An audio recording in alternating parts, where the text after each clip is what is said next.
On today's show, Claude Giroux remains an Ottawa Senator. And we asked the Sens scouting staff to be different this draft, and they were. This is Brady Tkachuk, and you're listening to the Locked On Senators podcast. Your Locked On Senators, your daily podcast on the Ottawa Senators. Part of the Locked On Podcast Network, your team every day. Welcome! You are locked on to the Ottawa Senators, the only daily podcast covering the Sens. On the outskirts of enemy territory, I'm Ross Levitan, alongside Brandon Piller up in the Blue Mountains. Today's episode's brought to you by FanDuel. Right now, new FanDuel customers can get $150 in bonus bets if your first $5 bet wins. Just head to FanDuel to get started. Today is Monday, June 30th, and Pilsy, we've got a packed show. Not only did the Senators leave the National Hockey League draft with 6 new prospects and an NHL right shot defenseman, but Claude Giroux has re-signed. It was a long and tenuous negotiation, but they come to terms on what will be a 1-year, $2 million contract with the opportunity to earn bonuses on top of it. Yeah, about $2.75 million worth of bonuses, and we'll break that down. But Ross, the key thing here, Claude Giroux did not make it to the open market. I don't know how much things would have changed if he did. I'm not sure how many other teams were interested. Obviously, Montreal had been floating around there as a spot that could make sense. I don't know how serious that was, but just the fact that you don't have to play any games, you don't have to have him there with other teams bidding or making offers, then that makes the Ottawa Senators have to increase their offer or change bonus structure, things like that. The deal is done. Agreeing to a $2 million cap hit does wonders for this team and leaves the Ottawa Senators with $8.2 million in cap space, according to Puckpedia. That's lots of space to get a bunch of different things done. So Steve Staios gives himself some flexibility, and this is a great deal for Claude Giroux, in my opinion, once he's take a look at the bonuses that are being offered. We're just going to throw the numbers out, get them out of the way, and then break down why this is such a great opportunity for the Ottawa Senators to use that extra money and allocate it elsewhere to make the team better. So Claude Giroux, guaranteed $2 million. And that is, no matter what we're about to tell you, that's his cap hit this season. Any bonus will go into the cap for the 2025-26 season. And if Claude Giroux plays 20 games this year, he'll get $250,000. If he plays 30 games, he'll get another $250,000. And then if he plays 60 of the 82 games, he'll get another $250,000. If the Senators make the playoffs and Claude Giroux plays in at least 50 games, that's $250K. So basically, if Giroux plays 60 games and the Senators make the playoffs, you're adding $1 million to Claude Giroux's bank account and your cap for the 2025-26 season. Then there's the playoff bonuses. Yes. If you win a round in the playoffs, Claude Giroux will get $500K. I don't know how they decided that round 2 matters less, but it's $250K if the Senators win round 2. If the Senators win the 3rd round of the playoffs, another $500,000. And if they win the Stanley Cup, another $500,000. Now, the caveat there is Giroux has to play in 50% of the playoff games to qualify for each of those bonuses. So I like that there's some easier ones. Yep. Because then you're just saying, hey, you're more valuable than $2 million. Just be healthy and you'll get it. Yep.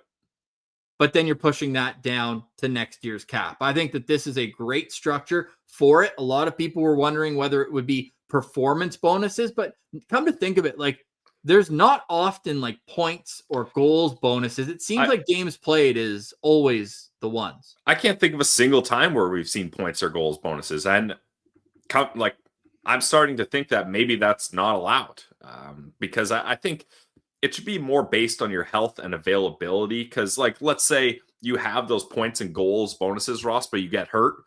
Well, I mean, you can't put up points if you're not on the ice. So I feel like that's pretty tough. Or how about if you're close to it and the owner calls down and says, hey, give him a couple of rest games at the end of the year, which would not go over well with your reputation around the league, obviously. But you could do the same for games played. Yeah, I guess so. Right? I guess so. Maybe that's why it's never like 80 games, because you're not going to like take a guy out of the lineup for 20 games just to save 250 grand. You know, I mean, maybe in the past, Ross, maybe in the past. And we've heard shenanigans about teams doing things like that to stop bonuses from happening. But yeah, it's not a good look for sure. I think like Claude Giroux's got to be happy with this. The Ottawa Senators have to be happy with this. And Ross, we had talked about it. We wanted to give him some shoe-in bonuses that he could easily achieve. That's going to happen. Well, good amount there of $1 million if he plays over 60 games and they make the playoffs. That's solid. But then this team, this organization is about not only making the playoffs, but having some success in the playoffs. So dangle those carrots in front of him for the playoffs, winning round 1, 2, 3, and the Stanley Cup. I love it. I love it so much. Now, Claire Hanna, our good friend from TSN, she's got a sources saying, whoa, not a girl, way to get sources. Scoops on your colleague Bruce Garriock. But sources are telling Claire Hanna that Claude Giroux likely would have had clubs step up with offers upwards of $6 million per year on a 2-year contract had he gone to free agency. So this is a rare occurrence. Basically, not since the OG Claude Giroux. Yes, since the day Claude Giroux signed, we said, hey, his play style is very similar to Daniel Alfredsson.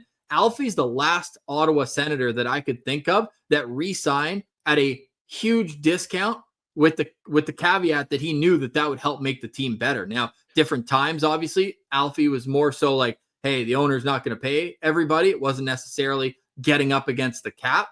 But what I'm getting to here is Claude Giroux, my guess, and one, stick taps to him, man. Leaving that much money on the table. I know he's made over $100 million in his career, but that's still money on the table that he could have scooped up if he was money hungry. But this guy has to have had assurances from the team that they will be using that saved money on him to help make the team better. And that's exciting, not only for the team to have that extra money, but for the fans who want to see this team take another leap forward again after making the playoffs for the first time in forever this year.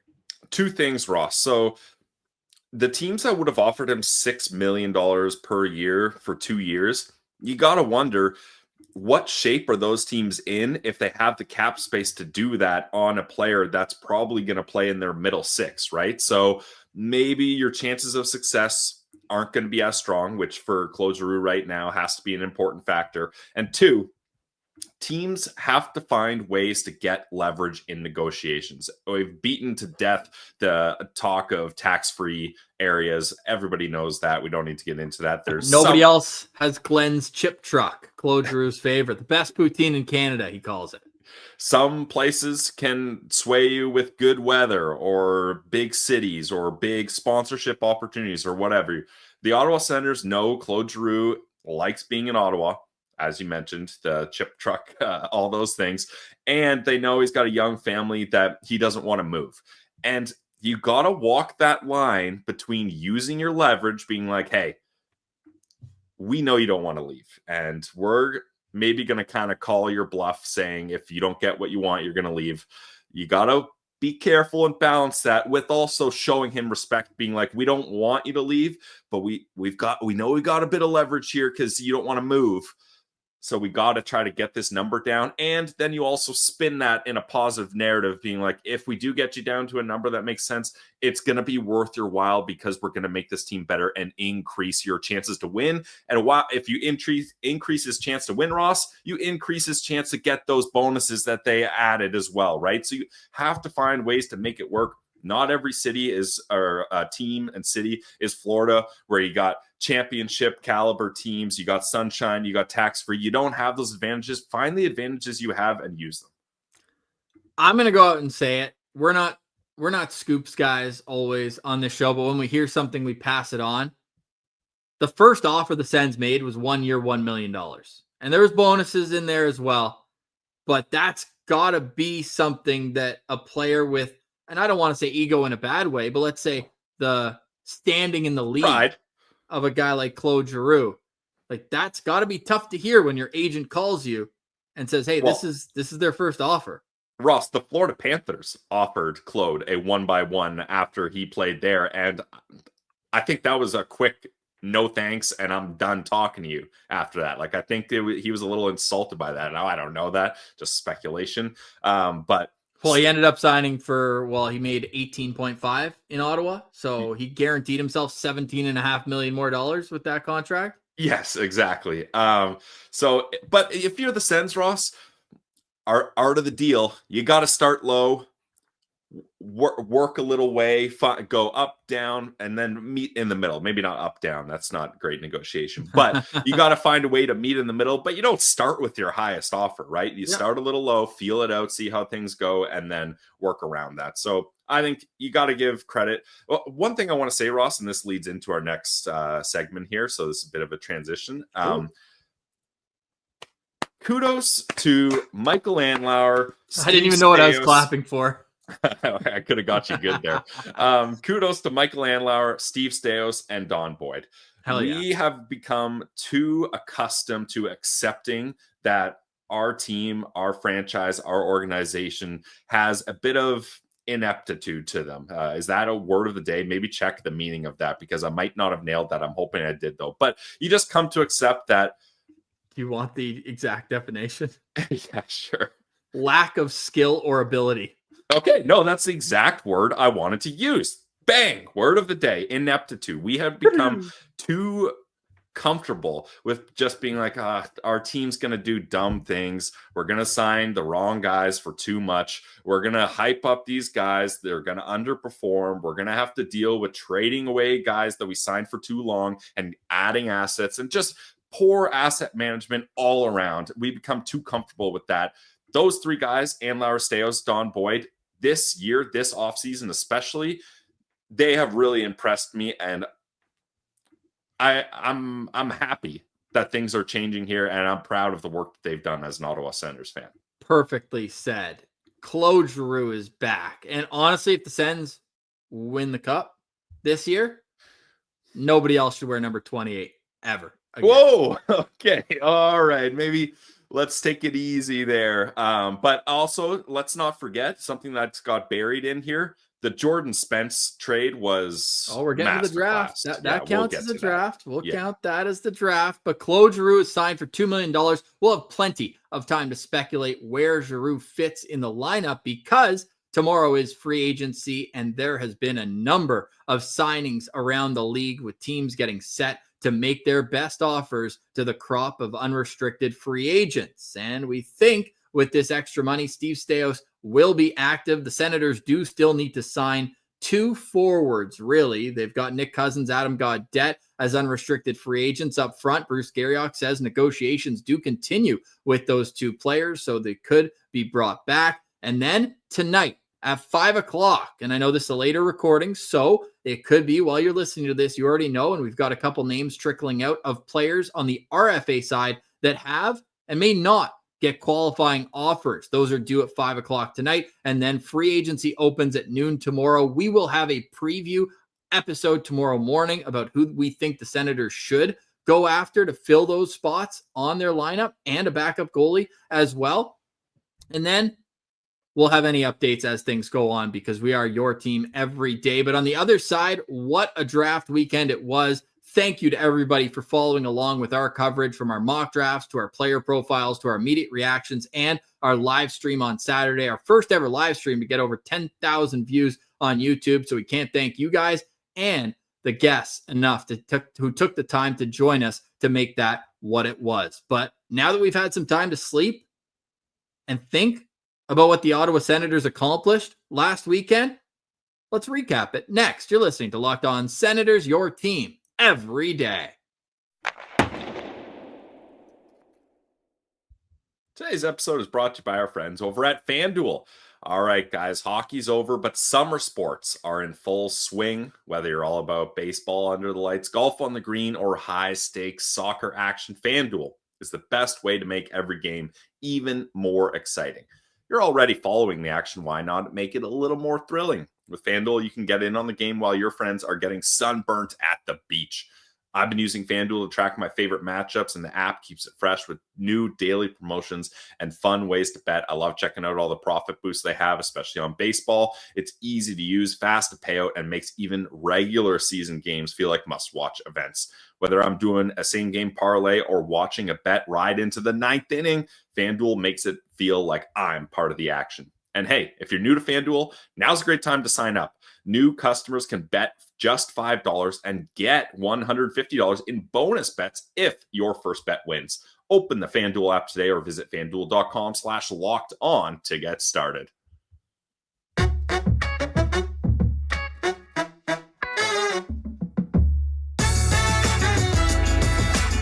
All right, Philsy. So the Ottawa Senators just posting on Twitter a photo of Claude Giroux with his 2 young sons and a signed contract. It's officially official. And now we can turn our attention to the rest of the weekend at the NHL draft. How about Claude Giroux smiling in a picture? Our guy, Julio. Yeah, he got his tweet photoshopped onto there by the Ottawa Senators saying they were waiting for Claude Giroux to smile in a picture to get him signed. And hey, 1-year contract, lots of bonuses. Claude Giroux smiling. He's happy to stay here with his family. So you'll love to see that. And I hope it's not the last year of Claude Giroux with the Agreed. Ottawa Senators. This guy still brings different elements to the game. And I'm curious to see where he lines up on opening night and even in training camp. But Pilsy, I was full tinfoil hat when I saw this photo. If you're watching on YouTube, I'm pulling it up right now. The Senators posting a photo of their war room in the CTC dressing room. And initially, I only saw that back wall, right? Brady Tkachuk, Tim Stützle, Jake Sanderson, Ridley Gregg, Thomas Chabot, and Carter Yakimchuk. And I was so kind of in my own head. I didn't really think twice about Carter Yakimchuk there. And then I actually like this move. They posted a bunch of the other first-round picks that the Senators have made in the past. Now, maybe some people would think it's a little weird having Sens jerseys made up of players that are currently in the league on other teams. Mika Zibanejad, Erik Karlsson, I almost said Mike then. I'm going through the whole Foligno family except for Nick Foligno, who was a first-round pick of Ottawa. They had Chris Phillips, Marian Hossa, Martin Havlat, and Anton Volchenkov on the other side. But I saw the Ridley Gregg one. I didn't really look far enough for Yakimchuk, but I just saw Brady, Stützle, Sanderson, Chabot. And I was like, did they put Ridley Gregg's jersey there last second instead of Claude Giroux's? I was like, did they take Giroux's off? But of course, Giroux not drafted by the Senators. So it makes sense now, the war room for the Senators. And Tom Green is an outrageous human being. He makes the pick on Friday night. It's Logan Hensler. And the more I'm hearing about Logan Hensler, the more I think we are complete idiots for the way we did our pre-draft profile. Well, I'm glad you brought that up, Ross, because I wanted to talk about this. Covering the draft and looking at prospects before they're picked by teams, especially before they're picked by your favorite team, is such a difficult thing to do because you can't just look at every player and be like, yep, like this player, he's going to be a star. Yep, like this player, he's going to be a star. And look, we talk about it all the time. We are not experts. We are not scouts. We're going to make mistakes. Yeah, we're enthusiasts and we're 2 goofballs. Ross thought 10 plus 2 was 83. So just keep that in mind. So we were looking at players and Ross and I were looking for certain things. We were looking for offensive instincts, high skill, things like that. And with Logan Hensler, through watching highlight tapes, which is mostly, or at least I'll speak for myself, how we digest new prospects by finding highlight tapes and seeing the points they put up. The shift by shifts are good though. Most of the guys have the shift by shift ones you could skim through too. Sure, but you're finding maybe 1-2 games of that max. Yeah. So it's hard. Like we don't have film on 50 different guys and we're watching hours of film like scouts are, right? So even if you find those shift by shifts, you're only seeing so much. So there's certain prospects like a Logan Hensler where his skills don't necessarily pop off easily in a 3-minute highlight tape. And we were looking for other things. So I'm fully, as I said, I'm happy to admit that we probably were wrong about him and we were down on him, and I'm hoping that he proves us wrong and makes us look like even bigger idiots than we already are. And I'm fully cheering for Logan Hensler to be an awesome player at Wisconsin's and that he turns into an Ottawa Senator one day. So you will not see me continue to be down on Logan Hensler. I promise you that. I'm really looking forward to seeing how he looks at Sens development camp. Still no dates for that, but Logan Hensler will be the first round pick with the Senators, joining Carter Yakimchuk. Unsure if Tyler Boucher would be at that because I feel like most of the 2021 guys age out, but he's missed so much hockey. Like he probably should be. Nah, I don't know. I feel like it's time for him to be graduated from there. But Yeah. Well, we'll find out. We'll see when the roster. Some teams have already started their development camps right away. And I understand the thought process of bringing guys in immediately right after their pick. But like, not for me. The organization's got work to do right now. Like they're busy trying to get better, get the dev camp going the week after, and let's rock and roll from there. But we'll keep you posted when the Senators do decide not only the roster, but the dates of when dev camp will be. The Senators, they leave the draft with 6 new prospects. Yep. Logan Hensler in the first round. Then they 23. trade up 3 picks in the third round and select Blake Vanek at 93rd overall. Then they take their first of 2 goalies, Luka Beckman, with the 97th overall pick. They go to Russia to take Dmitry. Russia. Yeah, we're going to get into this because this is interesting. Dmitry Isaev was the pick for them in the 5th round. Then they're drafting out of Croatia. Now, I know that Bruno Ejin played in the USHL this past season after a mid-year transfer from Croatia. He's the first ever Croatian to be drafted to the National Hockey League. And then they went back to Russia. For a goalie. A 2006 born, and that is Andrei Trofimov. Now, let's get into those players on the other side, what we like, what we're curious about. And oh yeah, the Senators also added Jordan Spence, a 24-year-old right shot defenseman from the Los Angeles Kings. We'll get into all that and then the RFA qualifications tonight and who should and who shouldn't be qualified. Next, you're listening to Locked On Senators, your team every day.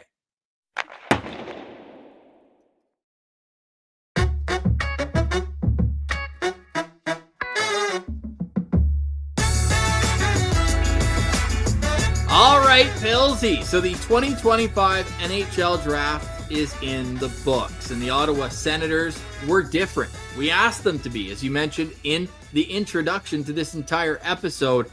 What's your overall impression? Because going through and seeing all the experts, their thoughts on this draft class, and a lot of them are saying it's a B. I used to dream about getting a B grade from elite prospects, or Scott Wheeler saying they're overtime winners overall in the second day and winners of the first night of the NHL draft. What would you use to summarize what we got in the organization on Friday and Saturday? You know, Ross, I'm going to give the Ottawa Senators an A- grade overall. This was, apart from the 2020 draft, which when you have 1,000 draft picks and you're picking 2 in the top 5, you should be hitting on those and you should have a good draft. The Ottawa Senators, let's be honest, have not really had much good drafting in the last 4 years. Obviously, Carter Yakimchuk we're excited about, but Zach Ostapchuk turned into a nice player, and there's some guys later on, especially Blake Montgomery, that could be real gems later on. But overall, hasn't been great, and there's been a lot more swings at pitches in the dirt than there has been home runs or even singles and doubles. But this draft was great, in my opinion. Do you want to start with Blake Vanek? Yeah, for sure. Because, we've covered Logan Hensler. We had an episode reaction on Friday to him, so you can go check that out for more information on him. Blake Vanek, and to me, the most curious part of Blake Vanek is why they felt the need to trade up 4 slots. Now, they gave up a 7th round pick to do it, but whenever you trade up for a player, it immediately perks my attention.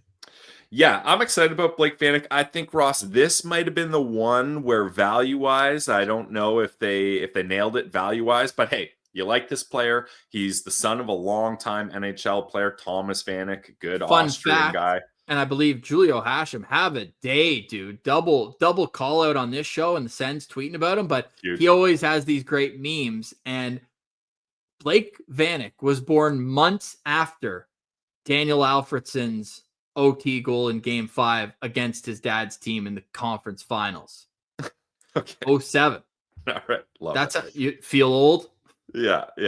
But He's an interesting player. Like I don't really know how to gauge Minnesota high school hockey stats. He spent most of his year at Stillwater High as an assistant, where he got 53 points in 29 games. I mean, that's good, love it. But in the USHL, Ross, 5 points in 9 games, including 9 goals, and he's going to be going to the WHL. Rare move for a guy to be going from a US hockey program to the CHL, but WHL with the Wenatchee Wild. So I guess technically he's staying in America, but it'll be interesting to see how that goes for him. And he's got size. They like that at 6'3", 205, right shot, right winger. So I like this. Maybe not the best value of the rest of the picks in day 2, but I like it. Yeah, he's got a wicked shot according to Elite Prospects, and he's hoping to grow into a power forward type. Now, there is maybe a little bit more of a chip on his shoulder as well. You know why? No, I love chips and shoulders. Well, his dad starred at the University of Minnesota. Okay, came over from Austria, Thomas Vanek, and was unbelievable there. Some people are saying that they did not offer him an opportunity to play at the University of Minnesota, and that may have been where he wanted to go. I mean, every single kid that grows up playing hockey in Minnesota, I feel like they don't even talk about or dream about the NHL, Ross. They just want to play university hockey in Minnesota. Well, there you go. He's not getting that opportunity, so he's going to have to go to the WHL. So maybe that's a little extra chip on his shoulder. And again, he's got kind of more of what the usual Sens draft picks would be. Really late bloomer in terms of youngest player in the draft, one of a mid-August birthday for him, still 17 years old and growing into that size. And again, we're going to talk about these players more in depth, each one throughout the next couple of weeks. We're going to have our experts on, some of which were on the full first round mock draft, and give their takes, and especially Sebastian High from Locked On NHL Prospects, because he is a USHL scout with Elite Prospects. So he'll have a really good understanding of what Blake Vanek's game looks like, and another player who we'll get to later on. But hashtag goalie friendly show, Pillsy. This value here might have been the best on day 2. Luca Beckman with the Baie-Comeau Drakkar. Nice. Born 4 days after Blake Vanek, so another very young prospect for this draft class. And I loved listening to Don Boyd discuss the choice to make here with Beckman, saying that this guy played 52 games in the QMJHL, full starters workload at 17. And he's got 2 more seasons of QMJHL. Like, he is going to have so much experience by the time he turns pro, and he carried that team in Baie-Comeau. So I think really the only knock on him is that he's not enormous like we see most goalies at this point, now drafted and developed into full-time NHLers. And it's funny to say that because he's still 6'2", which on a dating app is a very large human being. Yeah, that's solid. But if you're an NHL goalie, like, you might want to get some heels to walk into the rink so people are more intimidated of you. Yeah, well, Ross, he may not have the height that the Ottawa Senators wanted, but they were able to get him at great value. Well, I shouldn't even say that. I was trying to make some sort of play on words there, and it didn't work. Scrap that from the script. Okay. But the value that they got, they didn't reach here. There was a reach joke I was going for there, but I didn't get it. Maybe Julio can. You tried to make a reach joke, and he made a glove save. Yeah, so I'll rebound from that and get into his stats here. Because, yeah, you talk about 52 games in the queue, 2.65 goals against, 914 save percentage, a 31, 18, and 2. And then in the playoffs, he was sick too.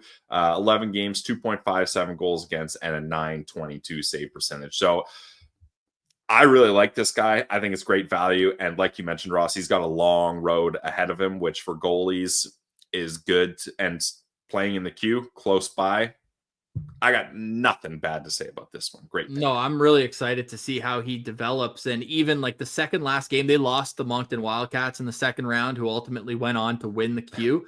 Good team. He lost 4-3 in overtime in the second to last game that series, made 55 saves in a double overtime game, 59 shots against. So he's able to play in those high pressure games. That series, like, obviously it didn't go well. They lost the first game 7-0. He let in 6 goals, but the shots he faced were a lot. And game 2, we don't talk about game 2, okay? Actually, I don't know what happened here because it's saying he played 58. Yeah, I think they messed this up. I'm choosing not to believe that he allowed 3 goals on 3 shots in 58 minutes of ice time. I'm going to go ahead and say that's not correct. Whoa. Yeah, you know what, Ross? Your math doesn't always math right, but I'm going to join you on this one. I don't think that's correct. Yeah, okay. But Luka Beckman, I'm excited to see him. Look, you can never have too many goalies in the organization. And right now we're at a point where 2 of their goalie prospects have graduated pretty much in Levi Merilainen and Mads Søgaard. So going into this draft, Kevin Riedler and Vladimir Nikitin, 7th round pick, those were your only unsigned goalie. So they've replenished the goalie system after not taking a goalie last year. So Luka Beckman, we love this pick at 4th round value. And I think he's going to really be an impressive player next season and beyond in the queue. And we'll see where Luka Beckman's game takes. And we'd love to have him on the show too. It just seems like this guy, quirky is how Don Boyd called him. He said he's a funny guy. So I'm sure he had a good joke for them in their pre-draft interviews, but really happy to Luka Beckman. We'll get to the other goalie after, but let's go in order of how these players were selected. Dimitri, I can't even say his name without laughing because it's just, I can't believe we're covering him as a Sens pick. I double checked it wasn't the Carolina Hurricanes taking Dimitri Asayev. And I mean, he's 5'9". He's not even 150 pounds, 148 listed at. Classic Russian left wing, right shot, offensive skill. In the MHL, he put up 45 points in 44 games, was plus 13. Like, how can you not like this swing for the first Russian taken in a draft in 2 decades? Ross, we wanted the Sens scouting staff to be different, like we talked about at the start of the episode. Oh my God, they hit the triple combo on different when it comes to Sens types in the draft. 5'9", 148 pounds. What? Have the Sens ever drafted someone that small? I don't know. LOSP stats department can get on that, but I doubt it. Then combine that with the fact he was the first Russian player drafted since, what was it? It was like 05 or something. I forget that stat, but it's something crazy. I mean, Igor is honorary East Coaster, although from Russian, obviously. And then, Ross, you look at his play style and his type. This kid is all skill, all offense. Again, something the Ottawa Senators never even think about touching. And then it's interesting because Don Boyd said after there's a couple ways they could have gone here. And this is the route they chose. It doesn't even matter to me whether he pans out or not, Ross. I just need to see some adaptability and some sort of interest to draft different styles of players and get some diversity in your prospect pool. And the Sens did it. So I applaud it. I can't wait, Ross. We got a mythical Russian creature here. Sure. It's not a unicorn or a Yeti. I was going to say leprechaun, but that's rude. It's more of a smaller statue, maybe like a rare fox or something like that. A rare Siberian Russian fox. But I'm interested in this kid for sure. Well, there's the Russian Desmond. It's a small, strong, aquatic mammal native to Russia, known for its strong, dense fur and its ability to thrive in both aquatic and terrestrial environments. Sure. Let's go with that. It's a pretty cute animal, I will say. But there's a lot of cute to his game, too. This guy's highlight reel, I didn't understand a thing they were saying on the broadcast, but it was fun to watch. And that to me is something that needed to be addressed in this draft class. And to get that at 149th overall, I mean, let's go. Let's see what this guy's got. And if this works, maybe they'll go back to that well. Now, we don't want a team full of undersized players, but you got to have at least one. Or at least, Ross, have one with some pure offensive upside, right? You don't want to, like, the same way you don't want to draft for size just to get someone big, you don't want to draft for size just to get someone small. There's got to be something about their game that you like. And yeah, it's interesting, Ross. We might have to touch up on our Russian and start learning Russian, just like we need to touch up on our Midwest US accents and slang. I love deep fried cheese curds. So that's something I think Wisconsin, the cheeseheads there, we can agree on for sure. And I'm stoked to be a Badger fan, but maybe we got to do a little Russian on Duolingo coming up here too. And even though he's a smaller player, to say the least. The elevator pitch on Elite Prospects Draft Guide said a hard-working winger that has the checking game to grow into and a professional player and looks to do his playmaking from the point. The highest grade they gave him was on his handling. Now, from Russia, where we'll go back to for the next goaltender, but we're going to Croatia. Croatia. Bruno Ejin is the pick.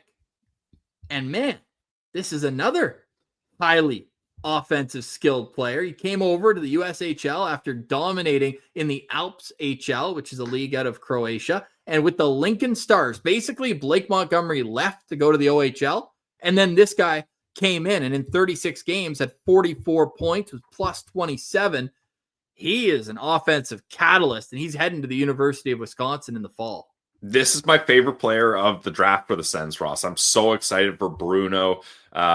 Watching his highlight reel in the USHL, like over a point per game in 36 games when he came over from Croatia to Lincoln is incredible. You had 3 goals in 6 games in the playoffs. He's got a nice shot. He's a good playmaker. I mean, it's nice to see same goals, same assists, Ross. He was a plus 27 too, so just not irresponsible, offensive kind of riverboat gambler type player either. And yeah, him going to Wisconsin is so awesome too. So this is, again, good value by the Ottawa Senators. Like EP had him ranked 128th. Where did he end up going? 181st. 181st. Like that's great value. So it's going to be so much fun to watch this draft class as they go and grow. And you can watch a lot of them at the University of Wisconsin. Sure. The elevator pitch for Elite Prospects is a midseason move, changed his trajectory. Is a re-entry, by the way, into the draft. So he's an older player. So they've kind of gone a little bit of young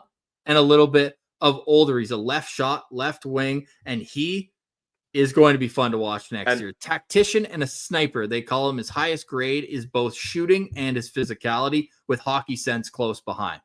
And Ross, like he's really made a lot of different moves. He was in the Swedish development leagues for quite a while, since 2021. He even played in HV71 alongside Gabe Eliasson for a bit, then also played in Malmo. And then he goes back home to Croatia, and then he goes to the USHL. And now he's going to college. Like he really he's held on to this dream, and I think it's paid off his resilience and his determination. I can't wait to see it. Again, an undersized player, 6 feet on the dot, but he's 194 pounds, and he does play with a bit more of a physicality to his game. So really going to be fun. These two players in the mid rounds there, Isayev and with Ejin, is going to be really cool to watch them develop, and hopefully one can pop off at the next level that they get to play. Then for the final pick in the draft, the Ottawa Senators at 213th overall get a goalie out of Magnitogorsk, MHL, and that's Andrei Trofimov. And the write-up on EP is very succinct. Might not be the most information that you're going to get on any prospect, but with this player, it's all about, getting an organizational depth. They call him strong, technically sound Russian goalie, 6'3", 176. His numbers are ridiculous every year.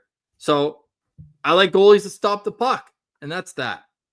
Yeah, in 26 games in the MHL, he had a 2.1 goals against, 929 save percentage, 3 shutouts, 13-7-2 record. Like, that's solid. That's what you're looking for. And for a late round draft pick, 213th overall, nothing wrong with going back to the well and getting a goalie like this, Ross. We were talking about it. Often, the Ottawa Senators will draft one goalie each year. I think every single team should draft one goalie every year. But this is the first time in quite a while since they've drafted 2 goalies in the same draft. And when I look at a goalie who I frankly know nothing about, I like going to their team and seeing how he compares to the other goalie on his team. Now, the other goalie played all 5 playoff games and was unreal in the playoffs, Igor Kramzin. But Kramzin played 29 games in the regular season. Trofimov played 26, so pretty comparable.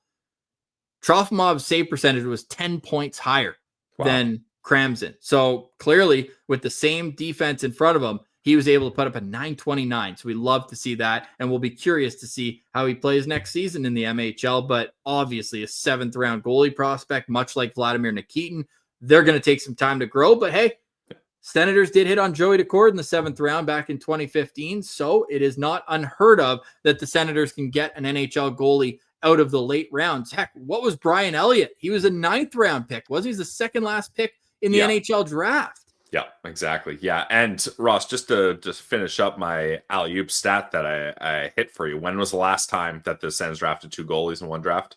The last time the Senators drafted 2 goalies in one draft would be an easier answer if I still had that page up, but it's been a long time. Sorry, my bad. All right. I actually have it. 2012 was the last time. Chris Drieger, who ended up being an NHLer, and they also took Frankie Broussard, local kid, his old man, Mark Broussard, great journalist for a long time covering the Senators with Le Droit. But if you go to this year, I think you're betting on a little more upside in that situation. So I'm excited to see this draft class develop. And guess where Brian Elliott was drafted out of back in 2003 when he was the 291st overall pick to the Ottawa Senators. And he had a long NHL career that we personally ended when he came to Ottawa with Tampa, and we were sitting right behind his net. And we said, is that a goal stick or a cane in your hand, Elliott? You're done. You're done. I still remember when he ignored me outside of Jack Astor's back in like 2008. So I gave it back to him 15 years later. He played 546 NHL games. But Pillsy, the trivia is, where did the Senators draft Brian Elliott out of? First off, I was a Brian Elliott guy. I thought he was better than Sens fans gave him credit for, and he did not ignore me outside of any restaurant, so I didn't have any sort of negative bias towards him. He got a couple William M. Jennings trophies to his name with Halak with the Blues. But Ross, I'm going to go ahead and guess, Scout's honor, I don't know this. He came from University of Wisconsin? Correct, he did. Oh, and that's the only player that I could see that was drafted by Ottawa out of Wisconsin, or at least the only notable one. But the University of Wisconsin developed 2 players that are iconic in Sens history. The Senators just acquired them both via trade. Danny Heatley and Kyle Turris, both from the University of Wisconsin. Danny Heatley? Yep. Wow, I did not know that. And Ross, one of your favorites, Cole Caulfield. You're doing so well. So well. You know what? I gotta get back on track with that one. Also, Ryan McDonough, who the Habs drafted and traded for nothing. Wow. They actually traded for worse than nothing. They traded him for Scott Gomez, who they then, I think he went 2 years without a goal. We like Scott Gomez, Ottawa Senator alum. True. Yeah, 2 seasons at Wisconsin for Danny Heatley at 113 points in just under 80 games. Yeah, wow, I did not know that. And Scott Gomez, also kind of random trivia, correct me if I'm wrong, Ross, but he was one of those free agent signings that signed after the deadline and was not eligible to play in playoffs, right? And he just played like 11 games just for the vibes. Yeah, but they didn't have to worry about playoffs that year at the end. Well, yeah, otherwise the contract wouldn't have worked out. But yeah, crazy. That would be a fun guest to get, Ross. I think he's actually doing some stuff. He's a head coach somewhere.